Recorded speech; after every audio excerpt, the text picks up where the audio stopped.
I pulled these cards 3 times today. 3 times.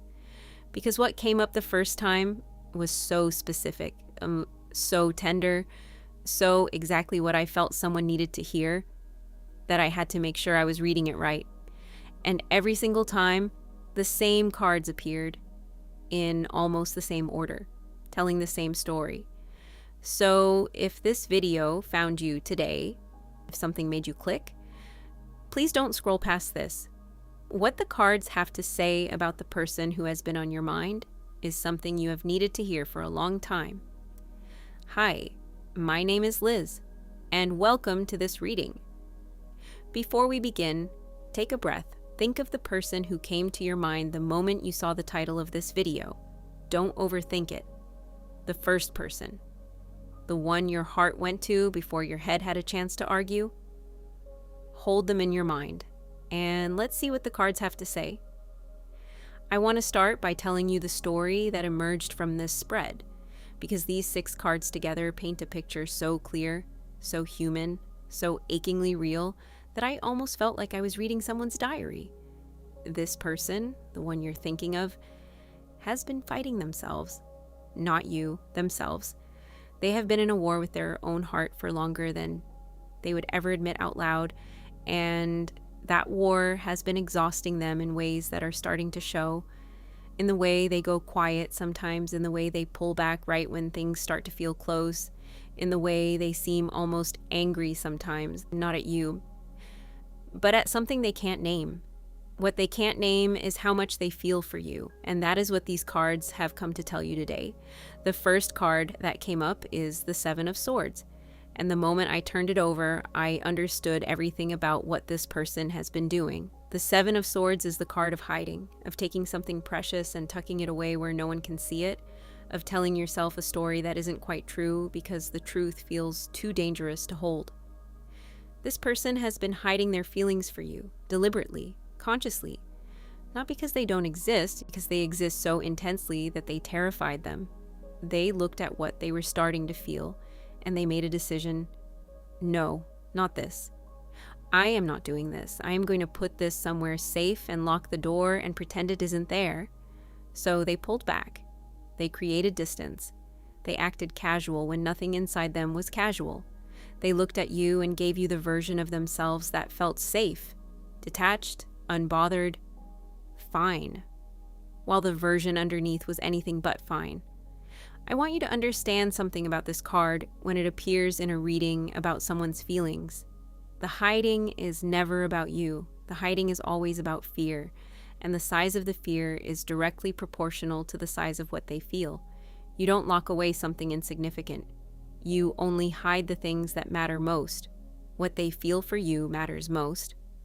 The second card is the 4 of Cups, and it made me exhale when I saw it, because this is the card of someone who is trying so hard not to feel. Sitting with their arms folded, turning away from what's right in front of them, telling themselves they're fine, they're over it, they've moved on, they don't need this.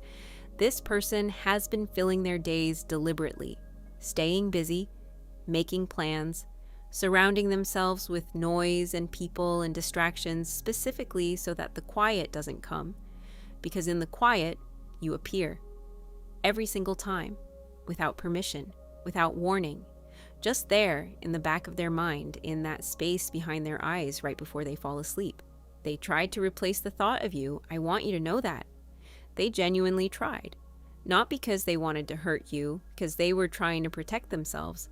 Because feeling this much about someone is vulnerable in a way that can be genuinely frightening for someone who has been hurt before.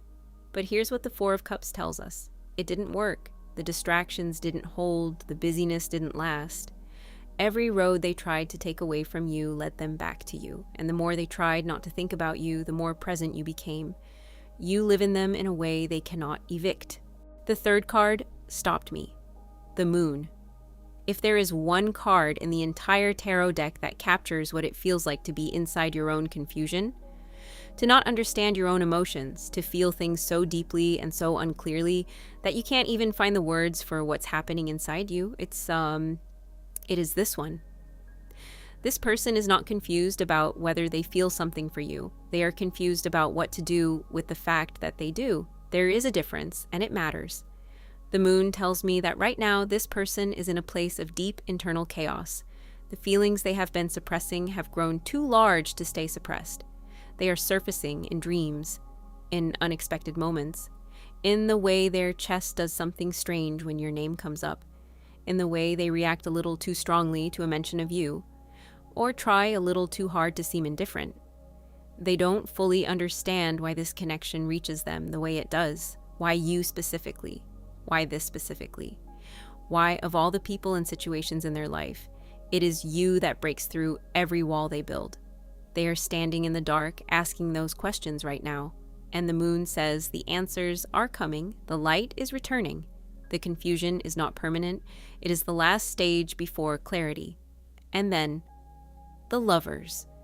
I felt something shift in my chest when this card appeared, because after the hiding and the denial and the confusion, here comes the truth. The Lovers is not just a card about romantic love, it is a card about a choice, a deeply significant, life-altering choice, and the choice that this card is pointing to is the moment this person decides to stop fighting their own heart. For the first time, maybe for the first time in a long time, they are listening to what they actually feel instead of what they think they should feel. The logic that has been keeping them at a distance is starting to fail. The arguments they have made to themselves about why this shouldn't happen, why the timing is wrong, why it's complicated, why they should stay safe, those arguments are losing their power against something that has proven itself impossible to argue away. The heart is winning.